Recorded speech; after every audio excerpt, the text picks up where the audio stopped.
હા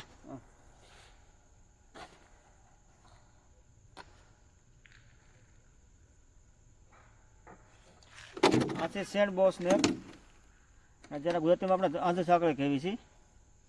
અને આ સાપ બિંદરી સાપ બિંદરી પ્રતિનો સાપ હોય છે. નોન ઇમ્યુનો ચેક હોય છે. ક્યારે પણ આ સાપ નીકળે તો મારશો નહીં, તમારા નજીકના રેસ્ક્યુનો સંપર્ક કરશો. અને હંમેશા શાંત સ્વભાવનું જનાવર હોય છે. અને હંમેશા આ ધૂળમાં રહે છે. આનો મુખ્યત્વે ખોરાક છે જીવાત અને ડેડકા, જે આપણે રિલીઝ કરેલ છે. આપણે સહી સલામતી એટલે આપણે રિલીઝ કરીએ છીએ. બેટા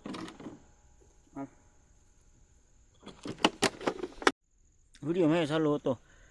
સરસ હતો.